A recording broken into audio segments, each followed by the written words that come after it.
ومن يضلل فلا هادي له أشهد أن لا إله إلا الله وحده لا شريك له وأشهد أن محمدا عبده ورسوله الذي لا نبي بعده اللهم صل وسلم وبارك على سيدنا محمد سيد المصطفى وعلى آله وصحبه ومن تبعه وموالاه أما بعد سبحانك لا علم لنا إلا ما علمتنا إنك أنت العليم الحكيم ولا حول ولا قوة إلا بالله العلي العظيم قال الله تعالى في القرآن الكريم أعوذ بالله من الشيطان الرجيم يرفع الله الذين آمنوا منكم والذين أوتوا العلم درجات وقال الله تعالى أعوذ بالله من الشيطان الرجيم يا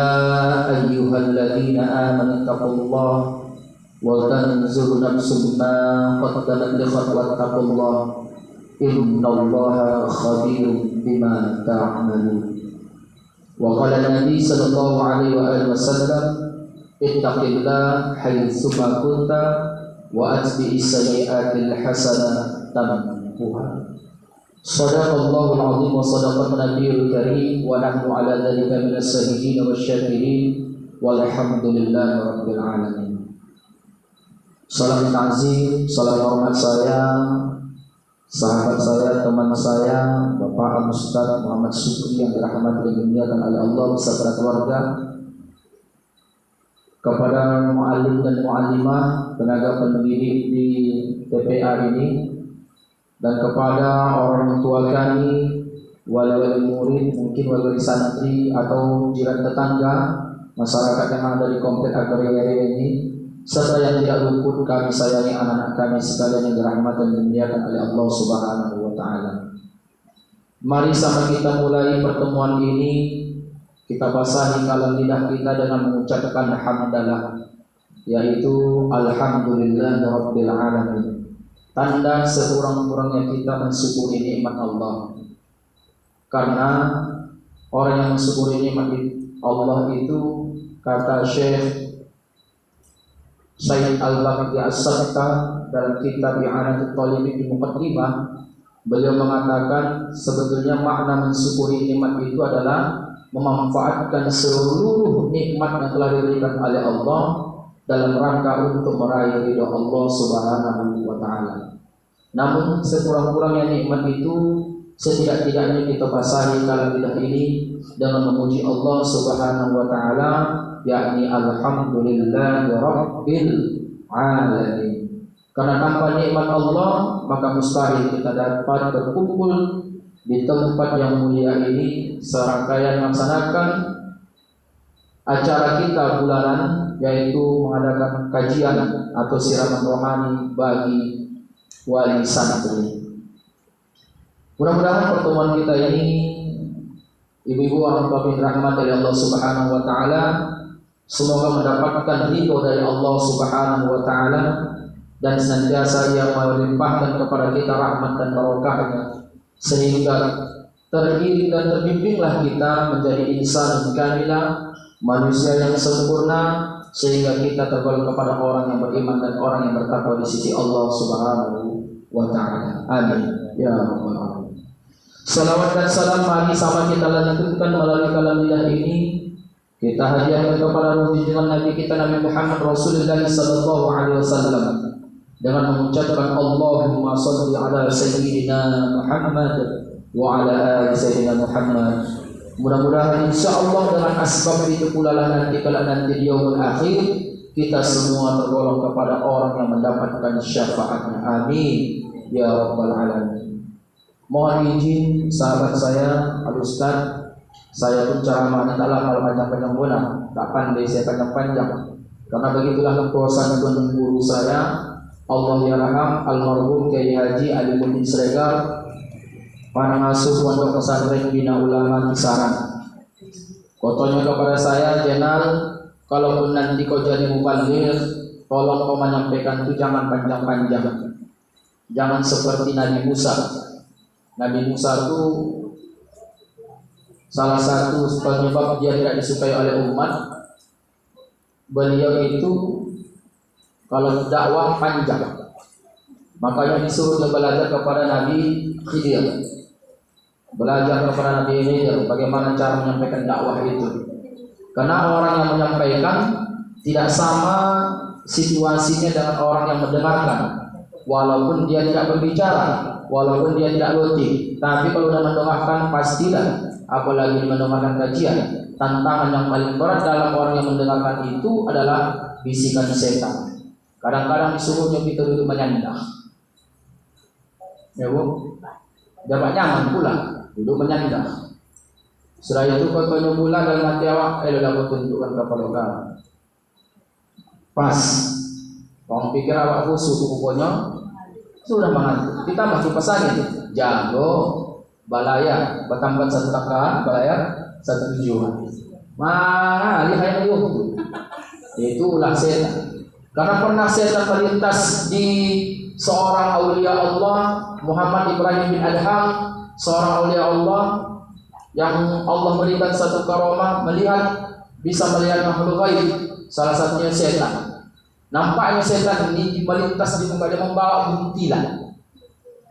Ditolong si Muhammad Ibrahim bin Adham ini, tan sini dulu. Akhirnya bahasa kita begitu pula kan. Biasanya orang Tanjung Balai ini suka menyingkat-nyingkat bahasa. Jenderal Sinabela, sini dulu. Muhammad Sukri, krik, sini dulu. Biasa begitu. Ini pun kita bikin contohnya begitu. Tan, sini dulu. Datang si setan tadi. Pada kemana kau Tan? Biasa. Tugas bukan tidak lain untuk mengganggu anak-anak. Siapa yang kau ganggu nih? Ada pengajian ini di TPA. Apa namanya? Al-Ihsan. Ada pengajian di situ, pengajian Al-Ihsan. Sebentar di situ ada pengajian.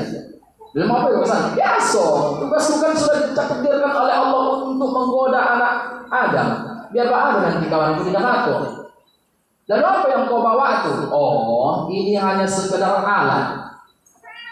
Kalau tak mampu kubisikkan kata lengok orang tu, mungkin orang tu ikhlas datang tu, maka alat tidak digunakan. Apa alat kau tu? Tak banyak-banyak. Apa itu kalau boleh tahu? Foto si Ibrahim Adam. Ada 3.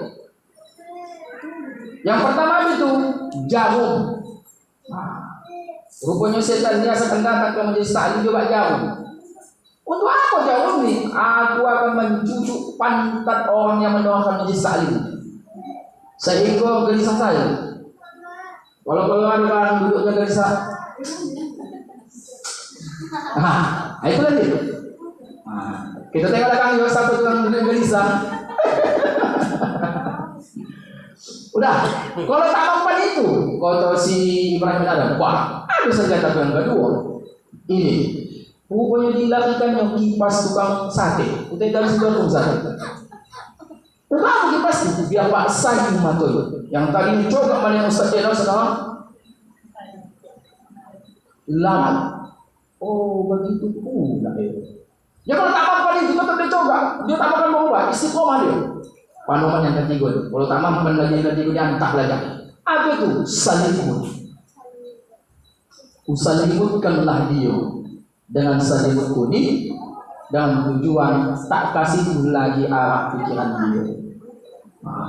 Makanya kata Rasulullah Muhammad SAW, selalulah mohon perlindungan kepada Allah dari godaan setan yang terkutuk. Maka kita mulai pertemuan ini dengan mengucapkan ta'awuz. A'udzubillahi minasyaitonir. Mudah-mudahan doa kita itu dijawab oleh Allah Subhanahu wa taala. Amin ya rabbal alamin. Aku minta panjang-panjang ini loh. Tolong panjang kan bisa. Bonting sebelum melapor. Sama bolong. Aku tak apa makan di sini, tapi bungkus-bungkusan juga lah.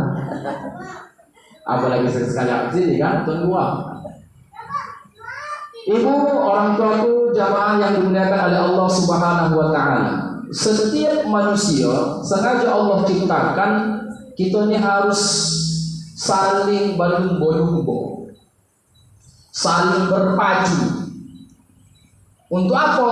Menjadi orang yang terbaik di hadapan Allah Subhanahu wa taala. Sampai-sampai dalam Al-Qur'an Allah Subhanahu wa taala ingatkan itu kepada kita dalam Al-Quran surah Al-Mulk ayat kedua. Alladzi khalaqal mauta wal hayata liyabluwakum ayyukum ahsanu amala. Endingnya kita diciptakan oleh Allah baik kehidupan maupun kematian, dalam segala hal pun endingnya adalah ahsanu amala. Allah ingin melihat siapa di antara kita amalnya yang terbaik. Termasuk dalam pengajian, termasuk dalam majelis taklim ini. Allah ingin melihat siapa di antara kamu ini amalnya yang terbaik. Maka agar kita bisa menjadi orang yang terbaik, Allah pun mengutus satu sosok manusia yang terbaik agar bisa dijadikan panutan dan contohan dalam tatanan kehidupan. Bukan K-pop, Ustaz. K-pop tak terbaik, tak contoh itu dong. Macam mana pun pembangun dunia ini jangan contoh K-pop. Lah, kita jadi bencong, ya kan? Batinggi, tak tahu. Aku bingung juga mana pokoknya. Mana tak bisa membedakan manusia sangkut, manusia lokal. Sama aja orang. Kira-kira begitu, itulah kepo. Tak mandiri juga, ya. Jadi, ibu orang tua yang dirahmati dan dimuliakan oleh Allah, ada sosok manusia sampai-sampai dalam Al-Quran di antara 114 surah itu spesial Allah cantumkan namun.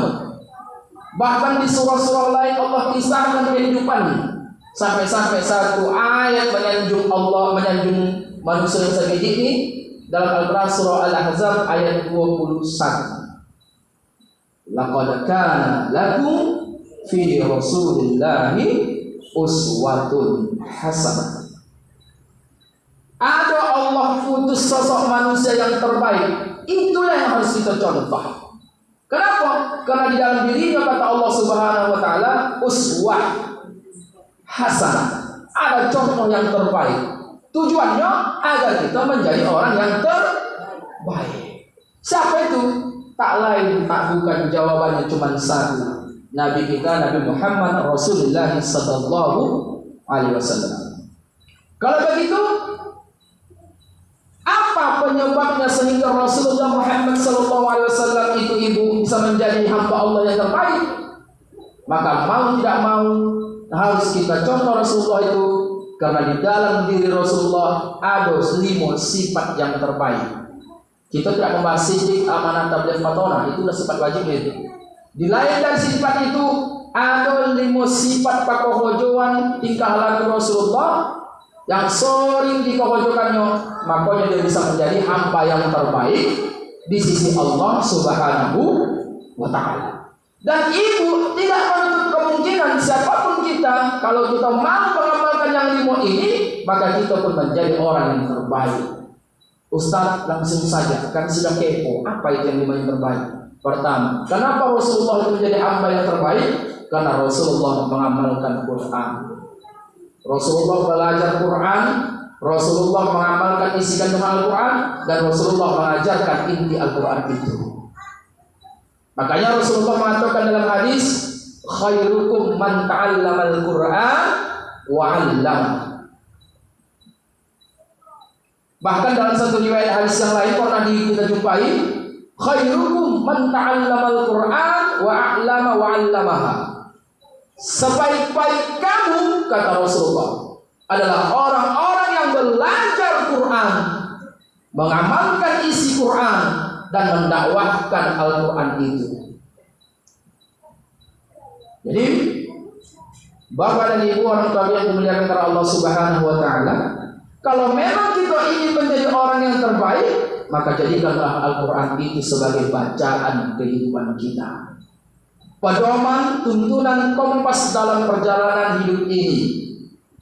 Sampai-sampai seorang sahabat bertanya kepada Siti Aisyah, "Ya Aisyah, bagaimana akhlak Rasulullah itu? Kenapa Rasulullah itu sampai mulia di sisi Allah? Bagaimana akhlaknya?" Apa kata Siti Aisyah? Akhlak Rasulullah itu khuluqul Quran. Akhlak Rasulullah itu itulah Al-Quran. Makanya Rasulullah itu dikatakan Al-Quran berjalan. Artinya apa? Rasulullah orang yang pertama kali membaca Quran, orang yang pertama kali yang mengamalkan Quran, dan orang yang pertama kali mendakwahkan Quran. Makanya Rasulullah itu menjadi orang yang terbaik di sisi Allah Subhanahu wa Ta'ala. Jangankan dulu mengamalkannya, jangankan dulu mendakwahkannya, membacanya saja kemuliaan Al-Quran dan keistimewaan Al-Quran itu sungguhlah sangat luar biasa. Jangankan membaca dulu.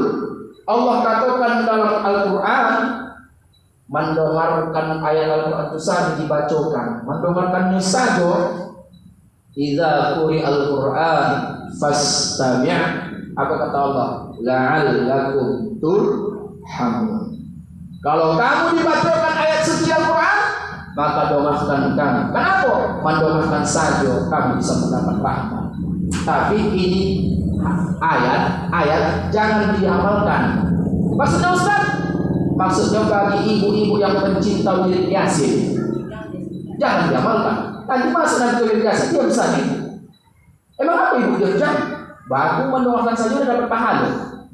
Maksudnya mendoakan saja dapat pahala, apalagi membaca. Sungguh sangat luar biasa. Sangat luar biasa. Bahkan kata Rasulullah, salah kau membaca, tapi ada niat kau nak memperbaikinya. Bagaimana memperbaikinya sehingga kau disalahkan guru, udah dapat 2 pahala, 2 kebaikan. Makanya salah satu pendidikan yang tak rugi itu adalah pendidikan Quran. Ibu bisa menjadi orang yang terbaik? Bisa, jika ibu antarkan anak ibu ke tempat pendidikan Quran, ya, seperti TPA ini.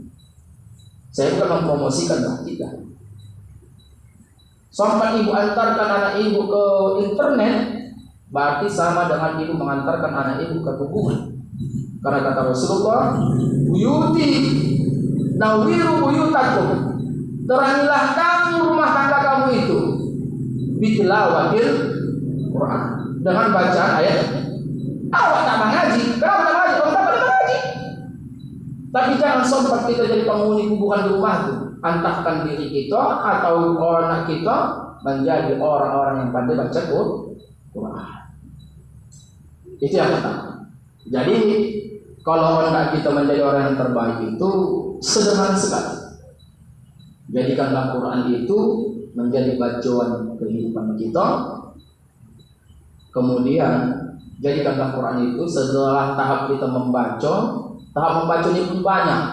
Sampai-sampai harus kita mentaksin bacaan kita ini kepada orang yang ahli.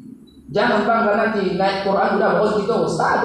Tidak ada istilah khatam Quran bagi seorang mukmin. Khatamnya Quran bagi seorang mukmin muslim itu ketika dia sakratul maut. Disitulah khatam Quran dia. Ini kadang-kadang kita minta bagi. Boleh lagi tamat, tapi begitu hendak masuk acara pernikahan dikhatamkan, khatam terpaksa ustaz. Jadi membacanya pun agak-agak sulit namanya. Walaqad jara, katanya walaqad, itu nama. Jangan kau baca begitu. Walaqad. Udah ad-duha bukan. Wadduha, oh ndak wajar dari situ. Bukan mau tak tuntas di khatam.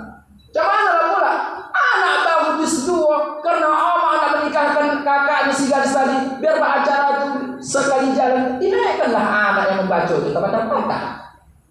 Dia malu, yang malu sago. Pasukri juga lah. Orang pasukri juga. Aku orang tak tahu ada itu. Karena aku tengok di Facebook Ustaz begitu, lagi menghatamkan, lagi mendengar kaji. Nanti kalau Ustaz pola dan kulit-kulit kan cukup. Kalau gitu seperti haruslah kau pakai pijak, apalagi makanan, usul tapi. Jadi bapak dan ibu orang tua yang dimuliakan dan dirahmati oleh Allah Subhanahu wa Ta'ala. Tidak ada istilah, ya tidak ada istilah bagi seorang muslim dan mukmin mengatakan aku sudah khatam Quran. Tak ada. Kapan kita mengatakan khatam? Ketika nanti tak kalah sakratul maut. Artinya apa? Sampai saat ini dan sampai ketika ajal menjemput kita harus membaca Quran. Tujuannya apa? Agar selamat hidup kita bapak dan ibu. Karena Allah menurunkan Al-Quran itu untuk membedakan mana yang baik, mana yang buruk. Allah turunkan Al-Quran itu untuk membedakan mana yang hak, mana yang batil. Ya, Jadi ibu orang tua yang dirahmati oleh Allah Subhanahu wa taala itu yang pertama. Yang kedua, siapa orang yang terbaik di sisi Allah itu? Dan kenapa Rasulullah Muhammad SAW menjadi orang yang terbaik di sisi Allah? Ternyata Rasulullah itu mengamalkan satu perbuatan yang namanya selalu berbuat baik di dalam rumah tangga. Ini kemarin sudah sampaikan hari Jumat semalam di hadis mimbar dikatakan, bapak-bapak, kalau kamu hendak dikatakan menjadi orang yang terbaik di sisi Allah, maka jadikanlah dirimu orang yang terbaik dalam rumah tangga. Itu bapak-bapak. Jadi bapak itu cuma sedikit, berarti ibu-ibu. Ibu-ibu.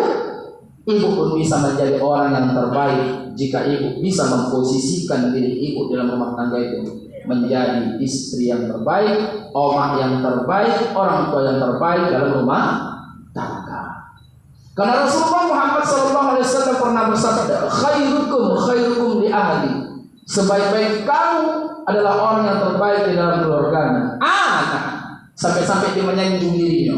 Aku, kata Rasulullah, khairukum li ahli, adalah orang yang paling baik dalam rumah tangga. Sampai-sampai Siti Aisyah ditanya, bagaimana perbuatan Rasulullah itu di rumah? Wahai Aisyah, ya Allah, taklah aku dapati Rasulullah begitu di rumah. Ketika aku mencuci piring, dia menyapu rumah. Ketika aku memasak, dia menjahit pakaian. Kalau awak ini pulang ke rumah, Assalamualaikum. Udah pulang, jangan kau. Udah kau siapa di atasanku? Itu tuh bapak-bapak. Kalau usahanya alhamdulillah yang begitu puasa. Itulah kalau mau untung nyawa menikahi ustaz. Kalau yang nggak makan haji bahulah jangan itu. Tapi insya Allah doakan atau suami itu.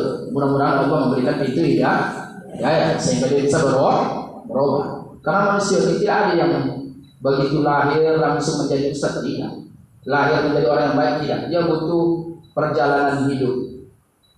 Ya. Jadi karena ini yang kuhadapi adalah ibu-ibu. Jadikanlah diri ibu menjadi orang yang terbaik di dalam rumah tangga. Layani sambut suami itu sesuai dengan kewajiban dan status ibu sebagai istri, sesuai dengan syariat Islam. Didik anak kita, Ustaz, aku tak pandai mendidik anak. Kenapa tak bisa ibu mendidik anak? Kemana Ustaz? Jangan kan SD, PAUD pun tidak tamat. Jangan mengajarkan Quran. Tak bisa Ustaz. Aku tak pandai baca Quran. Tapi bisa ibu menjadi orang yang terbaik. Macam mana? Ibu antarkanlah anak ibu ini ke tempat pengajian Quran, taman pendidikan Al-Quran. Tapi jangan lupa bayar apa? Aku tak perlu bayar. Tapi Ustaz mengajar itu lebih separuhnya, ya itu kan bagi ibu. Satu kewajiban mendidik anak itu orang tua. Mendidik anak yang pertama kali itu adalah orang tua. Kewajiban orang tua. Tapi karena kewajiban ibu diambil oleh guru, maka bayarlah kewajiban ibu yang diambil oleh guru itu. Agar nanti begitu ibu nanti mampus, udah masuk dalam kubur, datanglah si anak tadi, bawalah surah Yasin. Yasin wal Qur'anil Hakim innaka laminal mursalin. Tak sampai pahala juga ruh ibu, lagi pahala juga Pak Supri. Kenapa? Ibu bayar pula. Ya selesai. Kau bayar Ustaz berapa? 5.000. Ibu udah pernah membacakan mengaji yang tidak mati. Kalau bahasa Inggris, sanggup. What is your name? My name is Kampur. What do you want? What do you want? Sampai bayar, kan dia rawat. Dibayar sampai 50.000. Salsi bahkan di Inggris Kostana, salsi bahkan udah membayar. Sanggup. Begitu mati, marah buka. What do you want? Plak. Tak laku tidak sama malaikat nakir. Tak memastikan itu apa tadi? Pasti ditanya dengan bahasa agama, bahasa Quran, bahasa Arab. Macam mana awak bisa menjawab itu? Tak mungkin nanti si anak membacakan Yasin bahasa Inggrisnya Ustaz. Tak tahu tidak? Iya kan? Ustaz bertahan. Ya, tak bisa. Walaupun umpamanya tingkat piala anak dapat, tak ada. Itu hanya keduniawian. Tapi apa Yang bisa kita bawa dan anak kita itu bisa menolong kita ketika anak itu kita ajarkan dia Quran. Tak mampu kita suruh orang lain mengajarkan Quran, tapi bayarkanlah kewajiban kita tadi itu. Ya. Sekarang sudah ibu rasulkan bagaimana sakit itu mengajar anak kan? Karena COVID. Ada tuh yang minum COVID. Tapi kadang-kadang ada orang tua mengajar kurma atau ya Allah kalau bisa panjang umur karena COVID ini. Kenapa begitu? Bahasa kan sekolah sama udah COVID ya. Begitu dia mengajar di rumah, gaul-gaul apa anak, rumah. Asal Senin datang kasih soal pulang, jam 9 pulang. Oma soal lagi. Soal lagi. Wah, bisa lah pokoknya untuk sekarang. Gara-gara COVID. Tahankan. Balik kita kepada kajian. Ibu, orang tuaku yang memuliakan karena Allah Subhanahu wa taala, ada kesempatan ibu menjadi orang yang terbaik di sisi Allah manakala ibu posisikan diri ibu sebagai seorang istri di hadapan suami, sebagai seorang oma atau ibu di hadapan anak. Laksanakan tugas kita itu semaksimal mungkin, sebaik mungkin. Karena dengan begitu kita akan menjadi orang yang terbaik di sisi Allah Subhanahu wa taala. Yang ketiga, siapa orang yang terbaik di sisi Allah itu? Rasulullah Muhammad SAW mengatakan memberi makan orang yang sedang membutuhkan makanan. Tengok dalam satu riwayat, sampai-sampai ada seorang kafir Yahudi yang dalam keadaan tua renta, lumpuh, buta, yang tak mengenal wajah Rasulullah sama sekali, tapi asalkan didongeng Nabi Muhammad anak buta dari doang. Tapi dalam perbuatan sehari-hari yang mengkasih makan dia itu adalah Nabi Muhammad. Karena Muhammad tahu bahwa si orang tua tadi tak bisa kerja. Kalau sudah tak bisa kerja maka tak bisa dapat makanan. Dan siapa yang akan mengkasih makanan? Sedangkan manusia ini butuh makanan untuk mempertahankan hidup. Maka Rasulullah mengambil andil. Setiap saat dibawakannya makanan, setiap saat dibawakannya minuman. Sampai satu ketika sakitlah Rasulullah. Dibilangkannya kepada Abu Bakar, ya Abu Bakar sahabatku, di ujung sana ada orang tua yang renta, yang tidak bisa berbuat apa-apa, orangnya buta.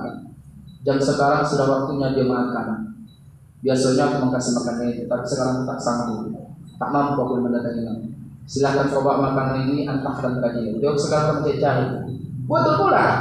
Ditengok Abu Bakar pula dari jauh. Kamano lagaknya anak ini yo, budak ini. Kenapa dia tak datang? Biasanya jam-jam waktu segini, bulan dia sudah datang itu sambil butuh pakai.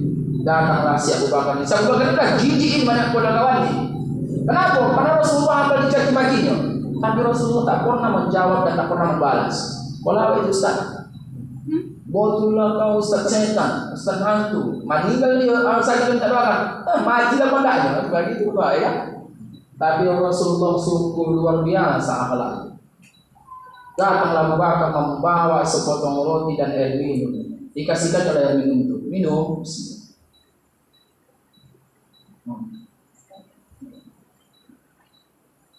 Tapi minuman kawan ini wine.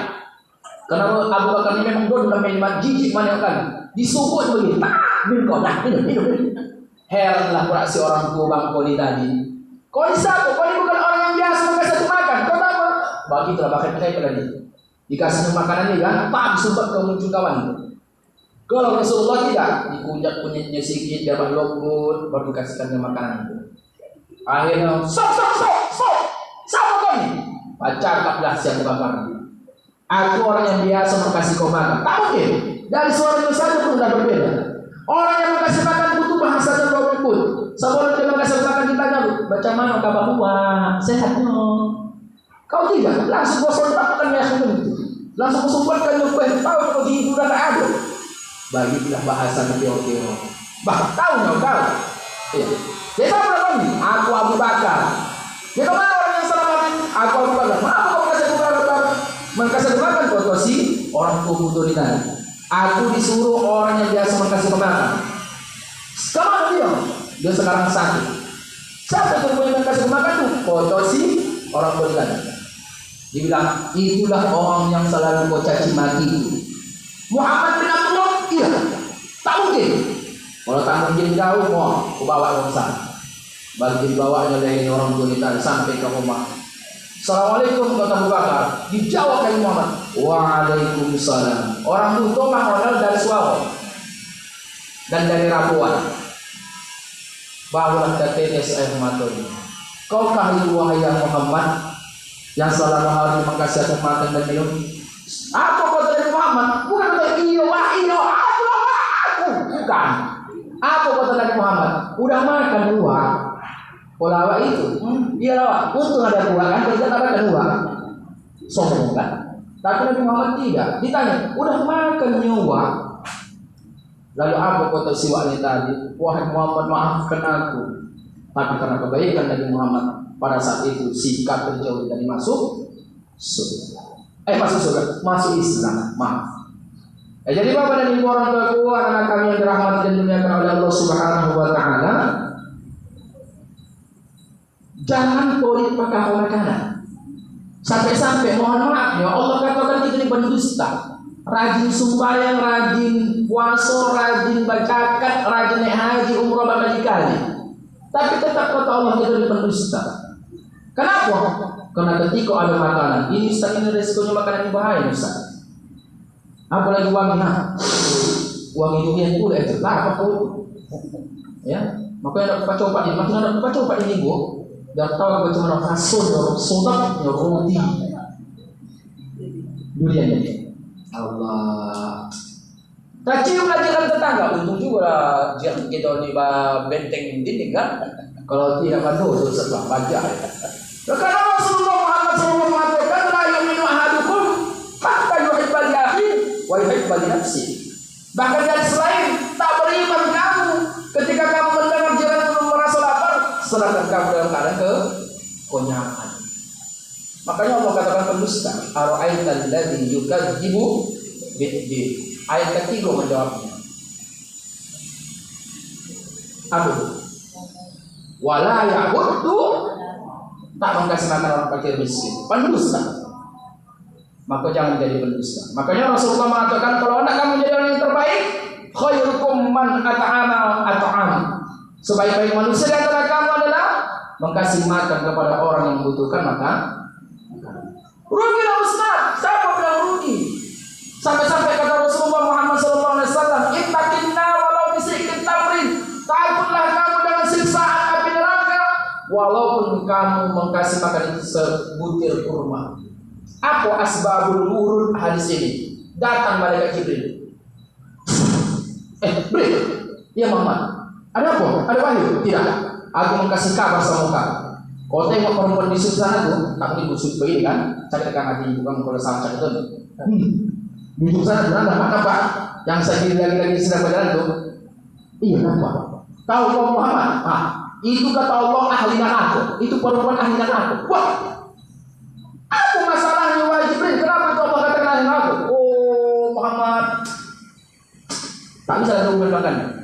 Jadi kalau tak bermaksiat satu hari itu tak sudah masuknya.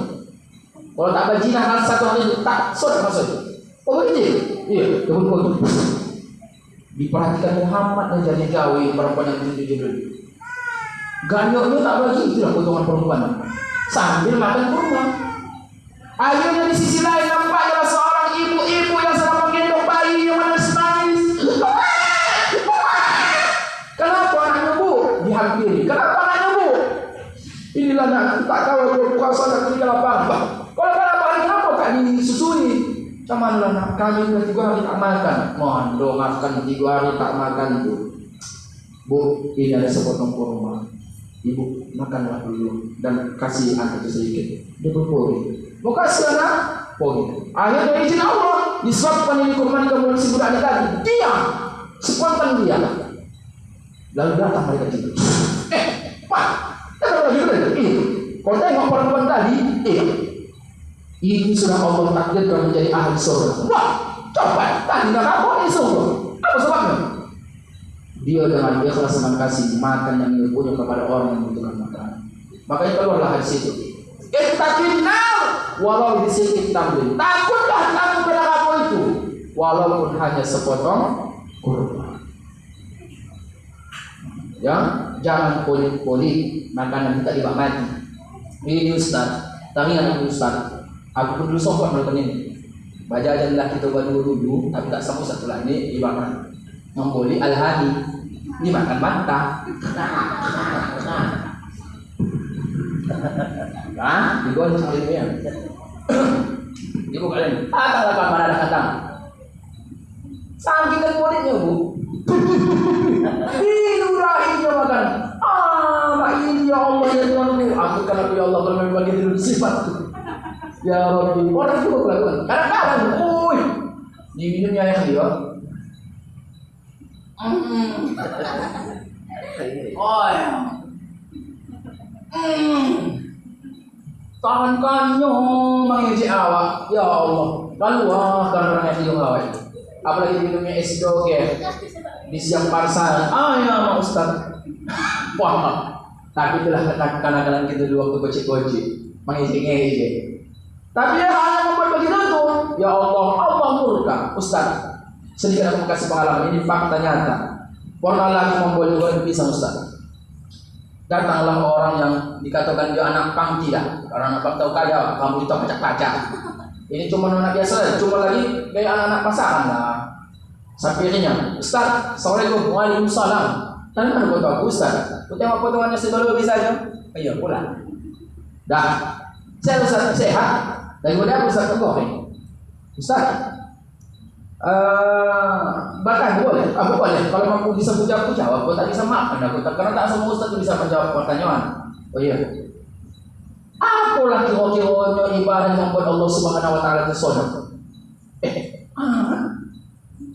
Ini bertanya mentes aku yang tak tahu. Dan tak boleh sebut juga. Aku jawab pula. Ya ibadah itulah. Ya ibadah apa Ustaz? Ya seperti sholat. Salah Ustaz. Ini salah kan aku. Muat tak dosa aku. Kita tengok orang aku salah.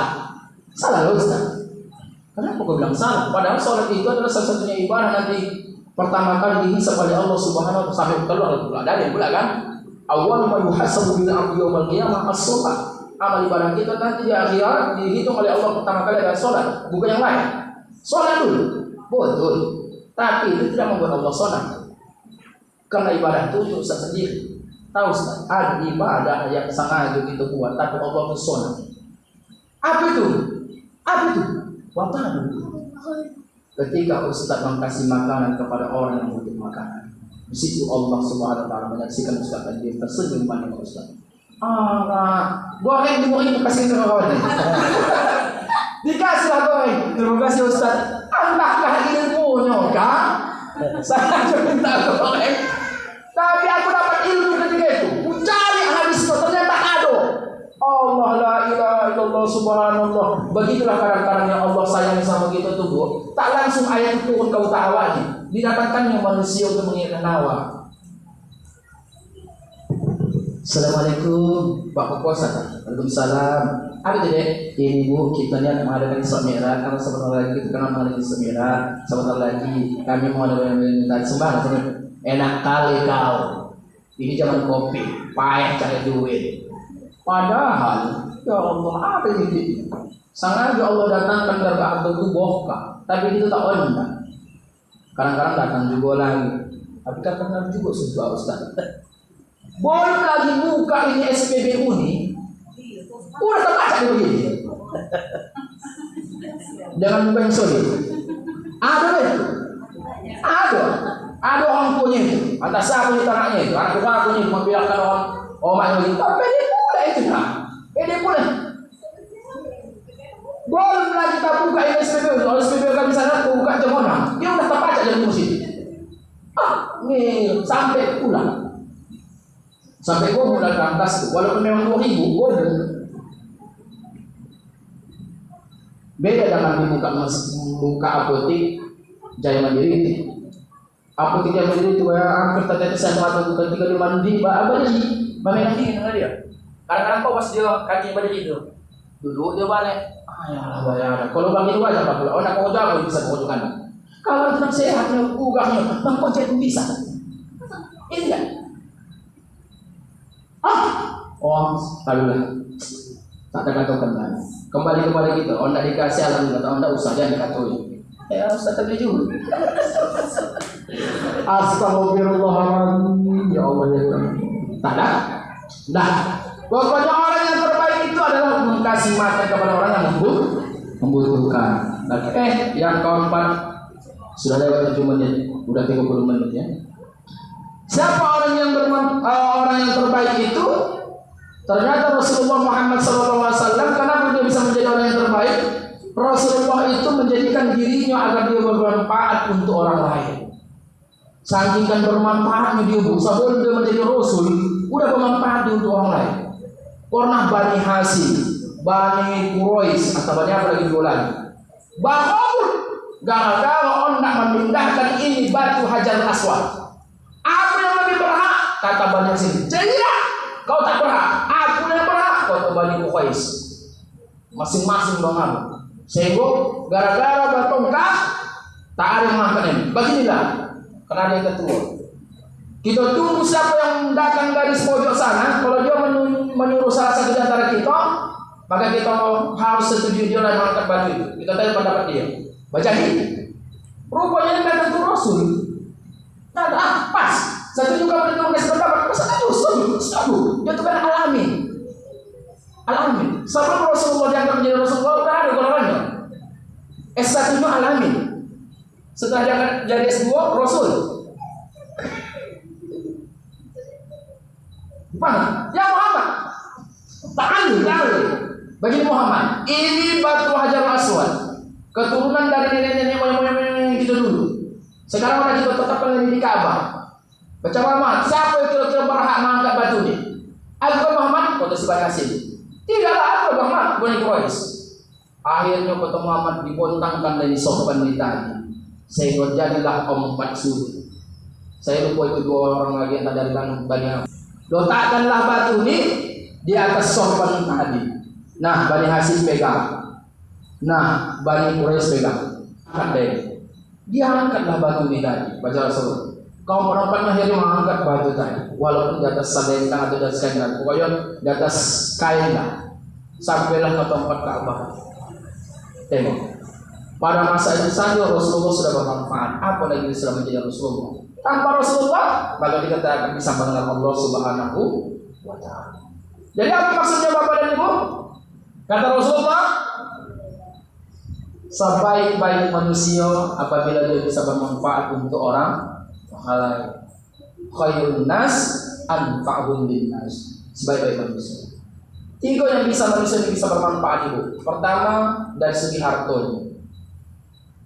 Kenapa bisa bermanfaat dari segi hartanya? Mungkin dia terlalu sibuk dengan pekerjaan. Akan tetapi dia bisa bermanfaat dari segi harta. Kalau umpamanya ada masalah, minta bantuan, selalulah ringan langkahnya, ringan menghajutinya, mengkasihkan. Berarti dia bermanfaat dari segi hartanya. Ustaz, tak semua orang punya harta. Berarti bisa bermanfaat dari yang kedua. Apa itu? Pemikiran dan tenaga. Jika diminta pemikiran Ibu, sumbangkan pemikiran Ibu. Bukan maksudnya jangan malah dibodoh oleh ini. Artinya pendapat. Kalau tak bisa kita berpikir yang positif, bantu tenang. Bu, hari ini kita akan membangun sebuah rumah Quran. Kira-kira apa dari Ibu? Aku Ustaz dari Nabi Isa. Dah, itu namanya bermanfaat. Ustaz, tak semua orang bisa sehat juga. Macam punya lumpuh, apa bisa bermanfaatkan? Panjatkan tangan Allah Subhanahu wa Ta'ala. Ya Allah, berikanlah perkembangan kepada TPA Al-Ihsan. Ya, Al-Ihsan. Semoga TPA Al-Ihsan ini dapat berkembang ya Allah, sehingga menjadi tameng di kampung ini. Berdoa itu, berarti bermanfaat dari segi doa. Tapi jangan pula diumumkan, Ustaz, aku tak punya harta, aku tak punya tenaga, tapi aku sudah bermanfaat Ustaz. Doakan setelah itu namanya ria. Diam-diam saja. Itu apa lagi juga bonak. Udah. Yang kalimat terakhir, tak panjang-panjang. Orang yang paling baik itu kata Rasulullah, panjang umurnya, bertambah amalnya, bertambah umurnya, meningkat ibadahnya. Hari ini dulu dia tak pernah mendoakan wirid Yasin, mendoakan majelis taklim. Hari ini datang dia ikut majelis taklim. Biar tak dikatakan orang, bertobat nih. Peduli sama apa kata orang, tak peduli. Yang penting semakin bertambah umur, semakin bertambah amal kebaikan kita. Makanya kalau kita tengok orang-orang tua kita dulu, mengapa di usia 40 ke 50 baru orang yang mau bersuluk? Karena mereka ingin menjadikan hadis dari Rasulullah. Karena kata Rasulullah, orang yang terbaik itu adalah man tala umuruhu wa hasuna amalu. Orang yang paling baik itu kata Rasulullah, panjang umurnya, bertambah amal ibadahnya. Tapi sebaliknya kata Rasulullah, karena ditanya oleh seorang sahabat, "Fa ayyun nasi sarrun ya Rasulullah?" Qala man tala umuruhu wa sa'a amaluhu. Orang yang paling buruk, orang yang paling jelek, bertambah umurnya, bertambah pula lah keburukannya. Jadi, ibu jangan amalkan filsafat tua-tua kalani. Makin tua, makin menjadi. Sebetulnya makin tua, makin menjadi, semakin memempat itu. Kalau kalani, kalau sudah makin tua, dia makin lebar itu. Daunnya itu bisa kita jadikan kayu. Tapi karena kita selalu berpikir negatif tentang keladi ini karena dia gatal, lalu kita bawalah pepatah itu kepada orang-orang tua yang gatal. Padahal tidak. Yang positif pun ada juga. Kalau mampu kita tua-tua keladi semakin tua masih makin menjadi ibadah kita, mantap. Itu makna yang positif. Tapi sering kita gunakan tua-tua keladi makin tua makin menjadi kepada makna yang negatif. Jadi ibu, semakin bertambah umur kita, maka semakin bertambah pula lah amal kebaikan kita. Ingat, usia ini pada hakikatnya adalah berkurang. Usia kita pada hakikatnya adalah berkurang. Walaupun di mata dunia, di alam yang fana ini kita menghitungnya bertambah, tapi di ajal di sana, usia kita semakin lama semakin berkurang. Sering saya tamsilkan seperti begini. Ini usia ibu di Lauhil Mahfuz. Tunggu ya, saya minum.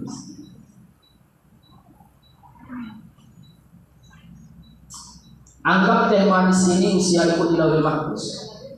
Anggap bolas kosong yang di bawah ini usia ibu di dunia. Tamsilah. Ambil ibrah pembelajaran dari tamsilan ini.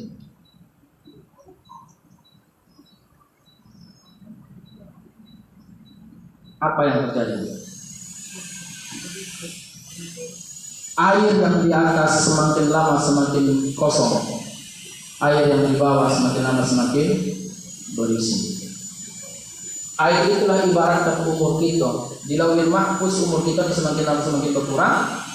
Di dunia umur kita semakin lama semakin bertambah. Maka hiasilah perputaran air itu dengan amal ibadah. Maka Allah Subhanahu wa ta'ala berjanji demi masa itu, waktu yang telah diberikan oleh Allah kepada kita, innal insana lafi khus. Makanya manusia ini kalau tak pandai memanfaatkan waktu, dia akan merugi. Nah, tapi dalam kesempatan ini, alhamdulillah, ibu termasuk orang-orang yang tidak merugi. Siapa bilang? Allah. Illal ladzina amanu wa 'amilus shalihat wa tawassaw bil haqq wa tawassaw bis. Ada 4 manusia yang tak rugi dalam menjalankan waktu ini. Siapa? Orang yang beriman. Yang kedua, beramal soleh. Bukankah pertemuan kita ini bentuk dari amal soleh kita? Berarti alhamdulillah